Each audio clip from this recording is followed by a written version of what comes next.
بسم اللہ الرحمن الرحیم۔ السلام علیکم ورحمۃ اللہ وبرکاتہ۔ ناظرین، آپ دوستوں کو ہمارے چینل میں خوش آمدید۔ آج میں ایک نئی ویڈیو کے ساتھ آپ کی خدمت میں حاضر ہوں۔ ناظرین، پچھلی ویڈیو میں نے آپ کو بتایا تھا کہ ایمان کی شاخیں کتنی ہیں اور ایمان کی سب سے افضل شاخ کون سی ہے۔ اس ویڈیو میں آپ کو بتاؤں گا کہ ایمان کی لذت، ایمان کی مٹھاس کو پانے کا کیا راز ہے اور کیا طریقہ ہے، جو خود حضور نبی اکرم صلی اللہ علیہ وآلہ وسلم نے ارشاد فرمایا ہے۔ حضرت انس بن مالک رضی اللہ عنہ سے روایت ہے کہ حضور نبی اکرم صلی اللہ علیہ وآلہ وسلم نے ارشاد فرمایا، جس شخص میں 3 خصلتیں ہوں گی وہ ایمان کی مٹھاس کو پا لے گا۔ ایک اور روایت میں ہے کہ جس میں 3 خصلتیں ہوں گی وہ اسلام کی مٹھاس کو پا لے گا۔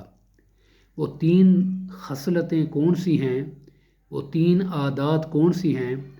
فرمایا، پہلی خصلت یہ ہے کہ اللہ اور اس کا پیارا حبیب اسے تمام چیزوں سے زیادہ محبوب ہوں، یعنی سب سے زیادہ جو اس کو محبت ہو وہ اللہ پاک اور اس کے پیارے حبیب کے ساتھ ہو۔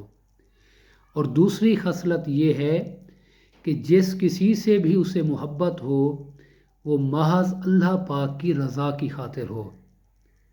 اور فرمایا، تیسری خصلت یہ ہے کہ کفر سے لوٹنے کے بعد، یعنی دائرہ اسلام میں داخل ہونے کے بعد، دائرہ ایمان میں داخل ہونے کے بعد واپس کفر میں لوٹنے کو اس طرح ناپسند کرتا ہو کہ جس طرح خود کو آگ میں پھینکا جانا ناپسند کرتا ہے۔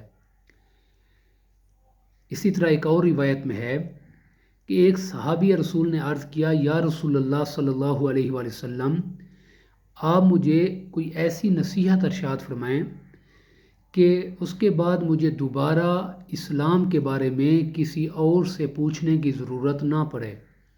تو آپ صلی اللہ علیہ وآلہ وسلم نے ارشاد فرمایا، کہو میں اللہ پر ایمان لایا، اور پھر اس پر مضبوطی کے ساتھ قائم ہو جاؤ۔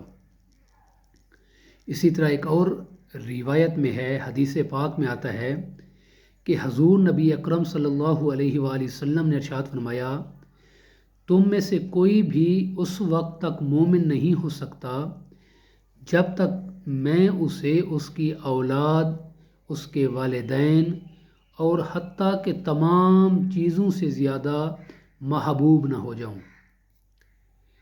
تو دعا ہے اللہ تبارک و تعالیٰ کی بارگاہ میں، اللہ پاک ہم سب کو یہ خصلتیں، یہ عادتیں نصیب فرمائے اور ہمیں صحیح معنوں میں ایمان کی لذت اور مٹھاس نصیب فرمائے، اور ہمیں اپنی اور اپنے پیارے حبیب کی اطاعت نصیب فرمائے۔ دعا ہے اللہ تبارک و تعالی ہمیں دنیا اور آخرت کی بھلائی عطا فرمائے۔ السلام علیکم ورحمۃ اللہ وبرکاتہ۔